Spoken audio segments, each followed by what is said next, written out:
Hello बच्चों, स्वागत है आपका अपने YouTube चैनल गणेशाय वर्ल्ड में। तो जैसा कि आप जानते हैं कि यहाँ पर आपको मिलती है 11-12 फिजिक्स केमिस्ट्री की बिल्कुल फ्री क्लासेस और आपके सारे डाउट होते हैं क्रिस्टल क्लियर। तो जैसा कि आप जानते हैं कि पिछली क्लास में हमने पढ़ा आवेश और उनके प्रकारों के बारे में और उससे संबंधित जितने भी डाउट थे वो सारे डाउट हमने किए क्लियर। अब उसके आगे आते हैं। अब हमारा आज का जो टॉपिक होने वाला है वो होने वाला है आवेशों के मूलभूत गुण। आवेशों के मूलभूत गुण। अब भाई जैसे हमारे भी गुण होते हैं, आपके भी गुण होते हैं, ऐसे आवेशों के भी गुण होते हैं। कितने गुण होते हैं? तो आवेशों के मुख्यतः 3 गुण होते हैं। पहला गुण कौन सा है? आवेशों का क्वांटमीकरण, क्वांटाइजेशन ऑफ चार्ज। दूसरा गुण कौन सा है? आवेशों की योज्यता, एडिटिविटी ऑफ चार्ज। और तीसरा गुण कौन सा है? आवेश संरक्षण का नियम, law of conservation of charge. ये आवेशों के 3 मुख्य गुण होते हैं। तो चलिए अब हम इन्हें डिटेल से एक एक करके समझते हैं। तो आवेश का पहला गुणधर्म कौन सा है? आवेश का पहला गुणधर्म है आवेशों का क्वांटमीकरण, क्वांटाइजेशन ऑफ चार्ज। इसको हम कैसे समझ सकते हैं? इसको हम ऐसे समझ सकते हैं कि भाई मान के चलो ये जो कमरा है इसमें अभी टोटल कितने लोग बैठे हैं? 3 लोग बैठे हैं। अब या तो एक पूरा का पूरा कोई व्यक्ति इस कमरे में आ सकता है या पूरे के पूरा व्यक्ति इस कमरे से बाहर जा सकता है। भाई ऐसा तो हो नहीं सकता कि इस कमरे में व्यक्ति का सिर्फ सिर आ जाए, सिर्फ पैर आ जाए, सिर्फ हाथ आ जाए। ऐसा नहीं होता ना। तो ऐसा ही चार्ज के साथ भी होता है, ऐसा ही आवेश के साथ भी होता है। और ये हमें कौन समझाता है? ये हमें क्वांटाइजेशन समझाता है। तो क्वांटाइजेशन ऑफ चार्ज क्या होता है? किसी भी आवेश पर उपस्थित किसी भी पदार्थ पर उपस्थित आवेश की जो मात्रा होती है वो इलेक्ट्रॉन पर उपस्थित आवेश के पूर्ण गुणज में होती है। मान के चलो कि एक इलेक्ट्रॉन का चार्ज मान के क्या चलो रियल में होता है। कितना होता है? टाइम स्टैम्प पर आप कमेंट जरूर करें कि एक इलेक्ट्रॉन पर चार्ज कितना होता है। एक इलेक्ट्रॉन पर चार्ज होता है 1.6 into 10 to the power -90 coulomb. कितना होता है? Is equal to 1.6 into 10 to the power -90 coulomb. तो क्वांटाइजेशन ऑफ चार्ज जो होगा उसका हम गणितीय रूप कैसे लिख सकते हैं? गणितीय रूप हम लिख सकते हैं Q बराबर N इंटू में E और यहां क्या लगाएंगे? Plus minus. ये क्या होगा? ये गणितीय रूप होगा क्वांटाइजेशन ऑफ चार्ज का, जहां Q क्या है? Q है आवेश। Q क्या है? Q है आवेश। N क्या है? N क्या है? N है +-1 +-2 +-3 and so on. And E क्या है? E है एक इलेक्ट्रॉन का चार्ज जो कि होता है 1.6 into 10 to the power -90 coulomb. तो ये 3 चीज आप समझ गए होंगे। तो मान के चलिए यहां पर एक आवेश है, एक मान के चलिए यहां कोई पदार्थ रखा है, दूसरा पदार्थ यहां पर रखा है। अब यदि इससे आवेश ट्रांसफर होगा तो आवेश कैसे ट्रांसफर होगा? इलेक्ट्रॉन के रूप में। और एक इलेक्ट्रॉन पर आवेश कितना होता है? इतना आवेश होता है। तो यदि एक इलेक्ट्रॉन गया तो कितना आवेश जाएगा? 1 गुणित 1.6 into 10 to the power -90 coulomb. यदि 2 इलेक्ट्रॉन गए तो कितना आएगा? 2 गुणित 1.6 into 10 to the power -90 coulomb. तो हमेशा जो चार्ज ट्रांसफर होगा वो किस रूप में होगा? इलेक्ट्रॉन के गुणज के रूप में। इलेक्ट्रॉन पर उपस्थित आवेश के गुणज के रूप में ही क्या होगा? आवेश का ट्रांसफर होगा। कभी ऐसा नहीं हो सकता कि किसी वस्तु पर 1.7 into 10 to the power -90 coulomb आ जाए या 1.8 into 10 to the power -90 coulomb आ जाए। ऐसा चार्ज, ऐसा आवेश किसी वस्तु पर नहीं हो सकता। कितना हो सकता है?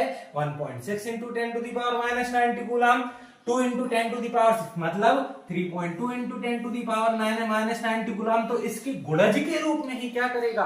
आवेश हमेशा स्थानांतरित होगा। और यही क्या है? यही है आवेश के क्वांटमीकरण का सिद्धांत।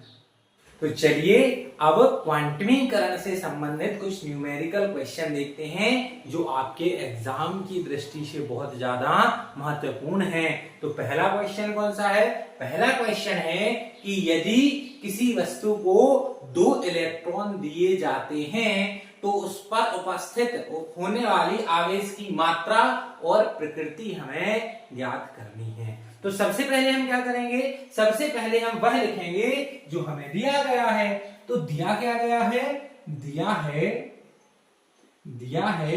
कितने? 2 इलेक्ट्रॉन, मतलब इलेक्ट्रॉन की संख्या हमें कितनी दी गई है? 2। कितनी दी गई है? 2। नंबर की संख्या हमें कितनी दी गई है? 2। तो n बराबर क्या आ जाएगा? 2। n बराबर क्या आ जाएगा? 2। और इलेक्ट्रॉन तो हम जानते हैं, एक इलेक्ट्रॉन पर उपस्थित आवेश की मात्रा कितनी होती है? 1.6 इंटू 10⁻90 कूलम। और हमें ज्ञात क्या करना है? हमें आवेश ज्ञात करना है। दिया क्या गया है? संख्या दी गई है। संख्या कितनी है? 2। एक इलेक्ट्रॉन पर चार्ज जो हमें ज्ञात है 1.6 इंटू 10⁻90 कूलम। तो हमें उसमें उपस्थित कुल आवेश, सबसे पहले हम आवेश निकालते हैं। तो हम जानते हैं क्वांटाइजेशन के सूत्र से Q बराबर क्या होता है? N इंटू में E। तो Q बराबर N कितना है? 2 इंटू में E। एक इलेक्ट्रॉन पर चार्ज कितना होता है? 1.6 इंटू 10⁻90 कूलम। तो उसमें उपस्थित आवेश की मात्रा 1.6 का 2 में यदि हम गुणा करेंगे तो क्या आएगा? 3.2 इंटू 10⁻90 कूलम। तो उस वस्तु में उपस्थित कुल आवेश कितना होगा? 3.2 इंटू 10⁻90 कूलम। अब हमें उसकी प्रकृति भी बतलानी है। तो ये प्रकृति कैसे बतलाएंगे? जिसने कल की क्लास देखी होगी वो इसकी प्रकृति आराम से बतला देगा। क्वेश्चन में क्या किया है कि उसको इलेक्ट्रॉन दिए गए हैं, उसको इलेक्ट्रॉन दिए गए हैं, और यदि किसी वस्तु को इलेक्ट्रॉन दिए जाते हैं तो लेने वाला क्या होता है? ऋणी। तो उसमें उपस्थित आवेश कौन सा होगा? ऋणात्मक आवेश। कौन सा आ जाएगा? ऋणात्मक आवेश, क्योंकि हमने उस जो वस्तु है उसको इलेक्ट्रॉन दिए हैं। और यदि ये आपको समझ में नहीं आया है तो आप कल का वीडियो जाकर देखें, आपको समझ में आ जाएगा कि ऋणात्मक आवेश उस पर कैसे पहुंचा। दूसरा क्वेश्चन क्या है? दूसरा क्वेश्चन है 1 कूलम में उपस्थित इलेक्ट्रॉनों की संख्या ज्ञात कीजिए। इस क्वेश्चन को आप मोस्ट आईएमपी क्वेश्चन लगा लेना, कई बार पूछा गया है, 1 नंबर में भी कई बार पूछा गया है, ऑब्जेक्टिव में पूछा गया है, 2 मार्क्स में भी ये क्वेश्चन पूछा गया है। बहुत ज्यादा इंपॉर्टेंट क्वेश्चन है ये परीक्षा की दृष्टि से। क्वेश्चन एक बार और पढ़ें आप। 1 कूलम में उपस्थित इलेक्ट्रॉनों की संख्या हमें बतलानी है। क्या क्या दिया है? सबसे पहले तो हम इस पर विचार करते हैं। क्या है? हम लिखते हैं तो दिया है क्या दिया है? यह है Q बराबर कितना है? Q बराबर भाई 1 कूलम है। यदि हम देखें E मतलब इलेक्ट्रॉन, तो एक इलेक्ट्रॉन पर चार्ज कितना होता है? तो आंख बंद करके भी बता सकते हो, 1.6 इंटू 10⁻90 कूलम। और निकालना क्या है? N, मतलब कि नंबर, हमें नंबर निकालना है इलेक्ट्रॉन की संख्या ज्ञात करनी है। कैसे निकालेंगे? तो ये हम निकालेंगे किससे? क्वांटमीकरण के सिद्धांत से, जो होता है Q बराबर Ne। Q कितना दिया है? 1 कूलम दिया है। N हमें ज्ञात करना है। E कितना है? 1.6 इंटू 10⁻90 कूलम। तो हम यदि यहां से पक्षांतर करें तो N बराबर आ जाएगा 1 इंटू 1 + 6 इंटू 10⁻90 कूलम। तो N बराबर आ गया 1/1.6। अब ये -90 है, ऊपर जाके कितना हो जाएगा? 10⁻90। अब यदि हम देखें तो n बराबर, यहां से हमने दशमलव हटाया, ऊपर 0 लग जाएगा। 10/16 गुणित 10/19 की घात। अब क्या करें भाई? तो अब 10 में 16 का भाग तो जाएगा नहीं, तो हम 10 को क्या बनाना है? 100। यदि हम 10 को यहाँ 100 बनाएंगे तो यहाँ 19 से कितने की घात आ जाएगी? 18 की, क्योंकि यहाँ से एक 0 हमने यहाँ शिफ्ट कर दिया। सिंपल सा कॉन्सेप्ट है। तो n बराबर ये आ गया 100/16 इंटू 10⁻, अब कितना आ जाएगा? 18। अब यहां से सिंपल आपको भाग देना है। तो 16 से कितने बार जाएगा? 16 × 6 = 96, तो 6 बार गया।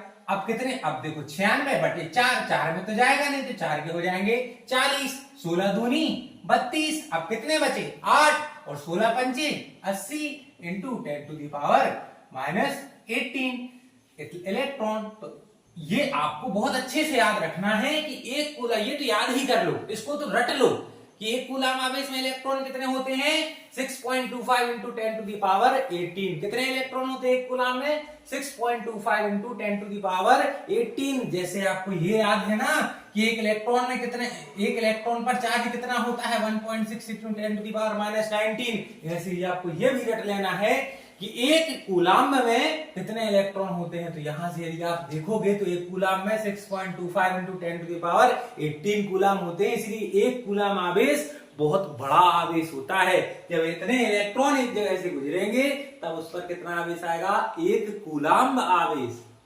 अब हम दूसरे गुणों को देखते हैं। पहला गुण देखा हमने कौन सा, क्वांटाइजेशन ऑफ चार्ज। अब दूसरा कौन सा है, आवेशों की योज्यता, मतलब एडिटिविटी ऑफ चार्ज। ये बहुत सरल सा कॉन्सेप्ट होता है। क्या कॉन्सेप्ट होता है, देखिए मान के चलिए हमारे पास ये एक निकाय है, इस निकाय में मैंने +2 कूलम चार्ज रखा, -3 कूलम चार्ज रखा, +5 कूलम चार्ज रखा। तो इस पर उत्पन्न कुल आवेश कितना होगा, इस पर उत्पन्न कुल आवेश कितना होगा, तो वो हम इसके साधारण बीजगणित से निकाल सकते हैं। कैसे, हम निकालेंगे +2 कूलम -3 कूलम +5 कूलम। तो ये कितना हो गया, 5 और 2 7 कूलम, प्लस के 7 कूलम माइनस के 3 कूलम, तो टोटल कितना आ गया +4 कूलम।